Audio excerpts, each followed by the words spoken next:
bien bonjour à toutes et bonjour à tous sur cette deuxième partie spéciale Dire Straits consacrée surtout à la carrière solo de Mark Knopfler. J'ai deux petits détails que j'ai oublié de vous montrer dans la vidéo précédente. Alors les 45 tours de Dire Straits, je vous l'avoue, ils sont pas faciles à trouver, ainsi que les maxi 45 tours, mais j'ai quand même avec le temps tout doucement pu retrouver deux singles sortis en 1978, le fameux Sultan of Swing en 45 tours, l'original, avec un titre inédit, Eastbound Train, qui a été enregistré en live. Voilà. Le fameux Sultan of Swing de 1978, 50 centimes, c'était dans un Cultura. Et je crois que c'est toujours dans un Cultura, oui, 50 centimes. Le fameux Money for Nothing de 1985. Voilà. Le 45 tours sorti chez Vertigo. Avec Love Over Gold en live en face B et toutes les dates de la tournée qu'ils avaient fait, la deuxième partie de la tournée d'ailleurs, parce qu'après ils avaient fait une première partie, une troisième partie, c'était une très longue tournée, entre 85, 86 jusqu'à à peu près début 87. Une tournée qui avait duré plus d'un an et demi. Voilà le fameux 45 tours de Money for Nothing, Sultan of Swing. Voilà, quand j'en aurai d'autres, je vous les montrerai. Il y a aussi des maxi 45 tours que je n'ai pas, mais que j'aimerais bien posséder. Mais ça se fera en fonction de quand je tomberai dessus. Mark Knopfler, en 1996, après Dire Straits, il démarrera une carrière solo et il sortira ce qui est pour moi l'un des plus beaux albums de tous les temps. Il fait partie de mon top 10 des plus beaux albums que j'ai entendus dans ma vie. Celui-là, en 1996, je l'ai écouté je ne sais pas combien de fois, mais combien de fois. J'ai failli aller le voir en concert à Vaison-la-Romaine, enfin à Orange. C'était lors d'une tournée en 96. Il avait fait deux concerts d'ailleurs. J'ai pas pu y aller parce que j'étais parti en centre pour faire un travail dans un centre d'animation. Et la veille, le lendemain matin, je devais me lever très tôt, malheureusement. Voilà Golden Heart, le premier album de Mark Knopfler. J'ai failli dire Dire Straits, avec évidemment, voilà, le macaron et les tournées. Le fameux concert, voilà, Vaison-la-Romaine, oui c'est ça, le 3 août, et il était passé le 4 août à Antibes, voilà. Donc, le fameux, alors cet album est absolument merveilleux, 14 chansons absolument sublimes. Là on part vers un style, bon, toujours pop rock, mais là on est vraiment parti dans la musique traditionnelle, la musique un petit peu country, de la country, du rock, du folk, c'est très très folk. Il y a des morceaux avec des mélodies sublimes. Bon, Darling Pretty, qui est très connu, qui est sorti en single, qui fera d'ailleurs partie de la BO de Twister de Diane de Bont, puisqu'on entendra la chanson dans le film. Imelda, Golden Heart, il y a le fameux A Night in Summer Long Ago, Cannibals, magnifique. I'm the Fool, c'est une des plus belles de l'album. Il y a une chanson où il chante presque en français tout le temps dedans, le refrain en tout cas, le fameux Je suis désolé, mais je n'ai pas le choix. Je suis désolé, magnifique. Rudiger, j'adore. Nobody's Got the Gun, Done with Bonaparte, où il y a on utilise beaucoup les cornemuses et les accordéons. Et là, il y a Are We in Trouble Now, qui termine super bien l'album. Voilà ce superbe album. Golden Hearts de Mark Knopfler, son premier album en 1996, avec le single extrait, le fameux Darling Pretty, il est là. Où on retrouve dedans le titre inédit Graving Train et My Claim to Fame. Voilà, le single de titre Darling Pretty. Et de cet album, il fera une tournée. Il passera un petit peu de partout dans le monde et à Londres. Il ira à Londres faire le concert en 1996. Je crois que là, ce concert a été enregistré au mois d'avril, je crois, ou au mois de mai. Je sais plus. C'est le fameux concert de la tournée Golden Hearts. Voilà le fameux concert en DVD. A Night in London. Avec évidemment le petit macaron qui est en fait l'affiche de la tournée, puisque j'avais déjà vu l'affiche, j'y suis tombé dessus quand ils étaient à Vaison-la-Romaine, j'étais pas loin là-bas, et je me souviens qu'il y avait l'affiche de Mark Knopfler, cette affiche-là pour la tournée. Voilà. Son deuxième album, on arrive en 1998, son deuxième album est en préparation, mais en 98, les Dire Straits fêteront leurs 20 ans, et pour les 20 ans de Dire Straits, il sortira ceci. The Very Best of Dire Straits, le fameux Sultan of Swing. Alors regardez, ça c'est une belle petite édition collector, regardez comme elle est belle celle-là. Là, la guitare elle brille. Voilà le fameux Sultan of Swing, The Very Best of Dire Straits. On a tous les tubes de Dire Straits de 1978 à leur fin, 1993 quoi. Voilà, c'est une édition double, puisque dedans on retrouve des morceaux de Mark Knopfler qui chante du Dire Straits pendant la tournée. Golden Hearts en 1996. Voilà l'édition collector qui est superbe. Et évidemment, on ne peut pas avoir ce best-of sans avoir le son et l'image. Voilà le DVD avec les clips qui illustrent Sultan of Swing avec tous les clips jusqu'à Local Hero Wild Theme. Voilà. Une compilation sortie en 1998 avec le petit livret. Il y a des photos magnifiques. Et là, vous avez tous les clips. Le son et l'image est merveilleux, super. Génial. 1998, au même moment, Mark Knopfler signera encore une bande originale de film, parce qu'il en a fait plein. Et justement, le film avec Watch the Dog, avec Robert De Niro et Dustin Hoffman. Mais en 2000, il viendra avec un nouvel album. Celui-ci. Alors, autant Golden Heart, j'aimerais bien l'avoir en vinyle. Autant celui-là aussi. Les deux premiers albums de Mark Knopfler, en solo, c'est pour moi les deux meilleurs albums. Les deux plus beaux. Les autres, je dis pas qu'ils sont pas mal. Mais après, je vous expliquerai ce que je ressens quand j'écoute les autres albums. Celui-là, il est superbe. Tout aussi bien que Golden Hearts. Sailing to Philadelphia, qui est sorti en septembre 2000.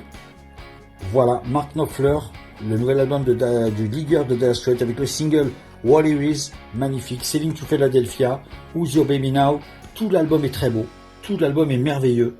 Je vous le conseille. Les mélodies sont superbes. Les arrangements sont superbes. Un très bel album sorti pendant le courant du printemps-été 2000 avec le titre What It Is.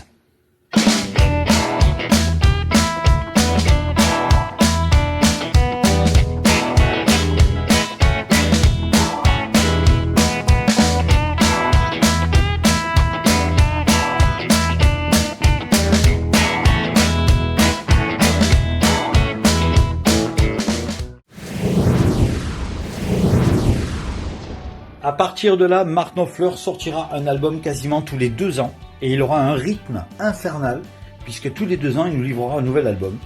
2002, The Right Picker's Dream, voilà son 3e album solo, superbe, un album beaucoup plus ancré sur la country. D'ailleurs le titre Why High Men, qui est le premier titre extrait de l'album, est un morceau qui sonnera très chant indien. On a vraiment l'impression de voir les bons vieux westerns spaghetti des années 50, 60, c'est incroyable. Voilà, et là vous avez donc tout l'album ici, et ce qui est incroyable, parce que là-dedans vous avez encore des morceaux live qu'il avait fait pendant la tournée précédente, Sailing to Philadelphia, avec un 2e CD. Alors à savoir que quand cet album est sorti en septembre 2002, Mark Knopfler était en train de répéter pour la tournée. Sa tournée mondiale démarre en janvier 2003, et il devait terminer après l'été, vers le mois de septembre, octobre 2003.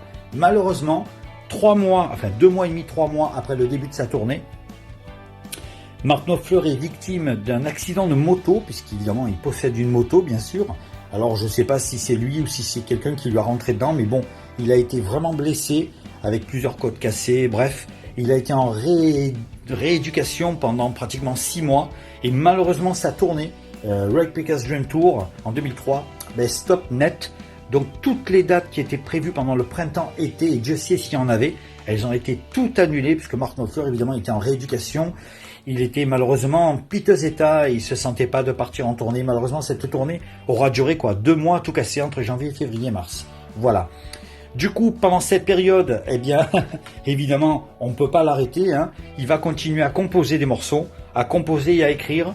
En 2003, 2004, quand il rentrera chez lui, il retournera en studio tout doucement, tranquillement, et il enregistrera un nouvel album. Alors, pourquoi ce concept d'album? Regardez ça, 2004, Shangri-La, le 4e album de Dire Straits, de Mark Knopfler. Décidément, je n'y arrive pas. Mark Knopfler, le nouvel album Shangri-La. Un album très mélodieux, très nostalgique, et regardez, très tropical aussi. Pourquoi ce concept tropical? Je me souviens, je l'avais lu dans une interview. En fait, Mark Knopfler, évidemment, dans son lit d'hôpital et puis chez lui, pendant le courant de l'été 2003, il était obligé de rester chez lui, quoi. Il ne pouvait pas bouger trop, puisqu'évidemment, il était à résidence, on va dire, quoi. Et en fait, son rêve était plutôt de prendre des vacances pendant l'été 2003, ce qui était prévu après la tournée, et partir dans les îles pour se regorger un peu, comme on dit. Malheureusement, il n'a pas pu, et donc Les vacances ont été gâchées et donc ça lui a inspiré cet album qui sortira en 2004, son quatrième album studio. Celui-là est très beau, il est magnifique. Il y a Boom Like That qui sortira en single en 2004, mais alors 550 AM, je crois que c'est l'un des plus beaux titres de toute la carrière de Mark Knopfler. J'ai jamais entendu un titre aussi mélodieux, aussi beau. Il a une très belle voix en plus, il a par moments des intonations un peu aiguës, il a l'air de monter un peu sa voix de temps en temps, elle n'est pas forcément tout le temps basse, et c'est ça qui est beau dans ce titre. Il y a The True Learsman Song qui est sorti aussi en single, il y aura 3-4 titres, Everybody Pays, j'adore celle-là. Celui-là, il est absolument incroyable. Voilà, une chanson en hommage à son accident, Don't Crash the Ambulance. Voilà, magnifique. Shangri-La, le quatrième album de Mark Knopfler. Je vais m'y habituer, hein, je vais arrêter de dire Dire Straits. Voilà, on continue. Alors là, par contre, là oui, on va reparler de Dire Straits pendant la tournée Shangri-La. Mark Knopfler sortira ce double best-of en 2005. Voilà, pour fêter les 2005, pour fêter, on va dire, les 20 ans de l'album Brothers in Arms. C'est un album simple, gris, avec donc tous les tubes de Dire Straits et quelques tubes de Mark Knopfler en solo. Et dans ce double album, c'est la même chose, mais à part qu'il est beaucoup plus complet. Il y a plein de titres en plus. Et à la fin, vous avez un titre qui s'appelle All the Road Running, en duo avec Emmylou Harris, qui annonce l'arrivée en 2006 d'un nouvel album. L'album s'appelle All the Road Running, justement. Et l'album, je vais vous le montrer juste après. Là, on retrouve tous les tubes de Dire Straits et de Mark Knopfler en solo. C'est un superbe, regardez, un superbe double album qui est sorti d'ailleurs en double LP vinyle, qui est magnifique. Regardez cette guitare, superbe. 1900, non, là on n'est plus en 1900, là on a passé les années 2000 les gars. Là nous sommes en 2005, 2006. Voilà le fameux album de Mark Knopfler et Emmylou Harris, le All the Road Running. Alors celui-là d'album est fantastique. Pour une fois, c'est rare, on a beaucoup plus de titres qui bougent que de titres lents. C'est un album qui bouge, qui a vraiment une dynamique incroyable. Il y a beaucoup de morceaux qui bougent bien, quoi. Ce qui est plutôt rare hein, dans les albums de Mark Knopfler. C'est un album très dynamique, très pop-rock. This Is Us était sorti en single, Beachcombing, le fameux All the Road Running, entre autres. Voilà, celui-là est superbe, avec la voix de Emmylou Harris. Elle a une voix magnifique. Ils feront une tournée en 2006 pour cet album. Il y aura un DVD qui sortira, un DVD du concert. J'y suis tombé dessus une fois, je ne l'ai pas pris parce que j'ai pas pu, et puis j'ai jamais pu vraiment y retomber dessus. J'espère me le procurer dès que je peux. 1900, ah oui, non, 1800, 1700, 1600, je sais plus, je crois que c'est plutôt 2007. Voilà, on fait un bond en avant d'un coup. Septembre 2007, Mark Knopfler sort ce nouvel album, Kill to Get Crazy. Celui-là, par contre, c'est à partir de là que je trouve que les albums de Mark Knopfler sont pas mal, mais ils commencent à se suivre et à se ressembler un petit peu. Voilà. On est vraiment dans cette espèce de musique pop, folk, rock, folk, acoustique, un peu country, un peu blues, et il restera sur cette position musicale pendant pratiquement tous les albums qui vont suivre. Donc là, on s'éloigne totalement, évidemment, du style dynamique de Dire Straits, bien sûr.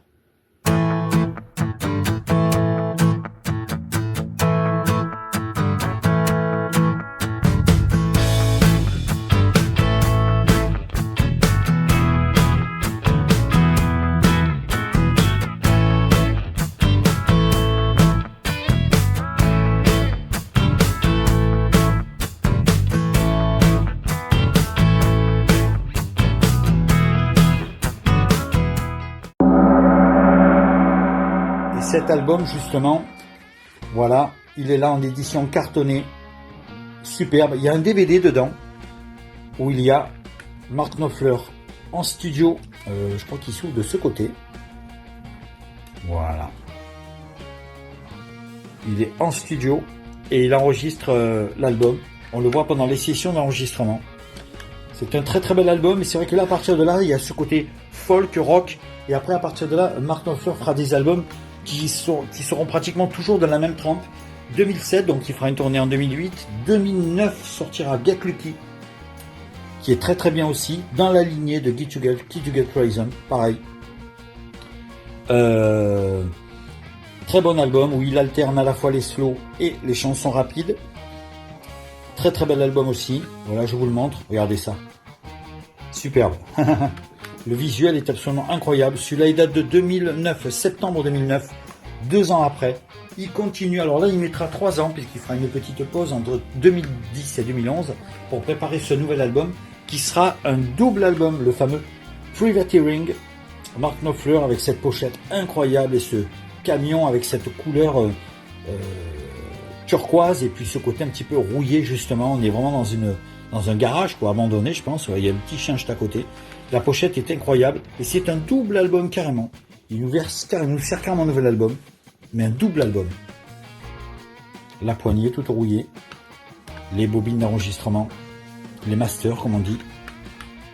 Superbe, sorti en 2012, où il fera une tournée entre 2012 et 2013. 2013, il arrêtera sa tournée peu de temps après, en 2014. Il préparera un nouvel album. On attend avec impatience le nouveau Mark Knopfler, qui sortira en 2015. Le voici, Striker, son 8e album studio, qui est très très bien. D'ailleurs, Mark est là, hein, regardez, il est là, regardez, il est tout petit, mais il est là. On le voit pas là, ça, c'est un petit peu flou, elle est là, regardez, on le voit. Il est de dos, avec sa guitare. Voilà. Striker. Magnifique. Alors, celui-là est très très beau aussi. Dans la lignée des précédents. Il y a quand même des morceaux qui changent un peu de style, qui partent un peu dans d'autres styles musicaux. Mais celui-là est très très bien. Un album de 2015 où il fera une belle tournée entre 2015 et 2016. 2017, il repart en studio et là pareil, là cette fois-ci au lieu d'avoir un album tous les 2 ans, on a un album tous les 3 ans et ça sera Down the Road Whatever. Ça sera son 9e album et c'est à partir de cette tournée en 2018 et 2019 qu'il avertira, qu'il annoncera sur scène lors du dernier concert à son public et à ses musiciens même. Je suis un homme trop vieux, j'ai 70 ans passés. Et maintenant, le vieil homme a besoin de se reposer. Il ne se sent plus de faire des tournées, tout simplement, des tournées mondiales. Il préfère plutôt se consacrer aux nouveaux albums en studio. Et je le comprends tout à fait. Quand on a 70 ans passés, on n'a peut-être plus envie de partir aux 4 coins du monde et de se séparer de sa femme et de sa famille. Je comprends tout à fait. Surtout que eux, quand ils partent en tournée, ils partent 6 mois, 1 an, ils font les 4 coins du monde. Et pendant 6 mois, 1 an, ils ne voient pas leurs proches. Hein. Faut pas oublier ça. Donc, voilà quoi.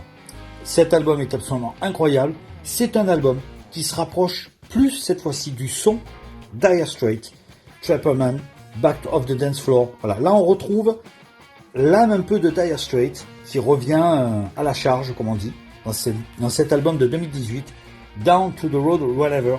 Il rend hommage un peu à son groupe Dire Straits dans cet album parce que beaucoup de chansons ont des petites intonations un peu à la... On dirait un peu Lady Rider. Il y a une chanson, on dirait Lady Rider on the TV. Ça ressemble un peu, il y en a une de là. Je ne me souviens plus laquelle. Mais voilà, quoi. On est vraiment dedans. Peut-être pour annoncer la fin de sa dernière tournée. Et en 2020, après une période de confinement, 2020-21, Mark Knopfler, bien sûr, comme tous les autres artistes, ont l'occasion de pouvoir travailler sur un nouveau disque. Et en 2022, on apprend qu'il rentre en studio. Et 2023, mais ça a été long parce que l'enregistrement a duré quand même presque 1 an. Quoi. On en a entendu parler en 2022 et on arrive en début d'année 2024 et c'est seulement là que l'album sortira. Il est là, le fameux 10e album studio de Mark Knopfler, One Deep River, la version 2 CD avec 5 bonus tracks. Le voici, magnifique. Voilà, il est là, Mark. On va le regarder, il est là, il est juste, voilà, on est ici. Avec sa petite casquette, son petit béret. Superbe. Ah ben oui, Mark Knopfler maintenant, hein. 70 ans passés. Mais alors, qu'est-ce que ce gars nous a fait rêver? C'est incroyable. Voilà, celui-là d'album, par contre, eh bien, c'est pas pour dire, mais il est vraiment magnifique. Je trouve que celui-là, il remonte un peu la barre. Avec sa fameuse guitare, toujours. Mark Knopfler l'avait dit dans une interview. Il avait dit, le vrai leader, le vrai chanteur de Dire Straits, ce n'est pas moi, c'est la guitare qui chante. Moi, je suis là juste pour l'accompagner. La vraie voix de Dire Straits, c'est ma guitare. Moi, je suis là juste pour l'accompagner et non pas le contraire. Et c'est tout à fait ça, cette guitare, ce son de guitare qu'il a, cette façon de jouer, nous aura vraiment fait rêver pendant tant d'années. Voilà ce fameux album avec 5 titres en bonus. Un très bel album, là aussi. One Deep River, on est vraiment dans la nostalgie la plus totale. Il y a de très belles mélodies et des morceaux pop, rock qui bougent un peu, qui sont très très bien aussi. Voilà, en édition collector, celui-là je pense et j'espère le trouver en vinyle, il y est déjà en vinyle, on peut le trouver. Mais c'est vrai que les albums de Mark Knopfler tout particulièrement en vinyle ne sont pas donnés. Il faut vraiment taper sur les 35, 40, voire 45, 50 euros. J'en ai même vu certains qui pouvaient atteindre les 60, 70 euros. C'est vraiment pas des blagues. Ils sont pas donnés leurs albums, ces albums à lui. Mais bon, on peut faire une exception. Peut-être une fois, je vais voir. Je vais me débrouiller pour en avoir quelques-uns quand même. Surtout Golden Hearts et Sailing to Philadelphia, que j'aimerais vraiment avoir en vinyle. Ils sont sortis dans des coffrets aussi, mais le coffret quand même hors de prix. Il faut compter 300 euros facile. Hein. Facile, facile, facile. Voilà. Eh bien, on fait une petite conclusion, les amis. Et puis, je reviens de suite après le jingle.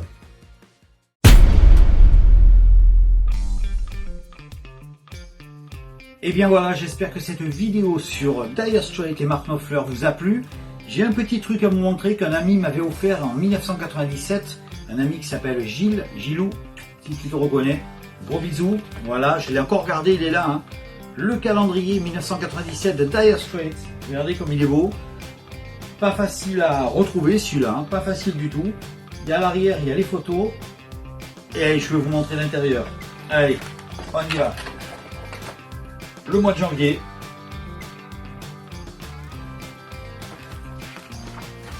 Il y a un petit paquet, il y en a 12, hein. Évidemment. Le mois de février.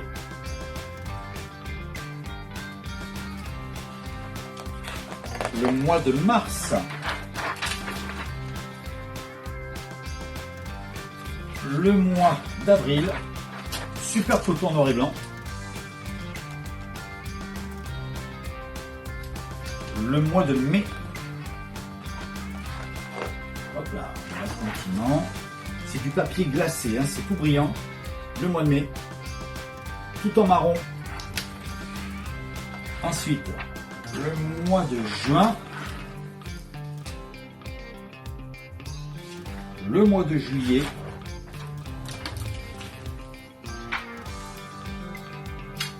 Le mois d'août.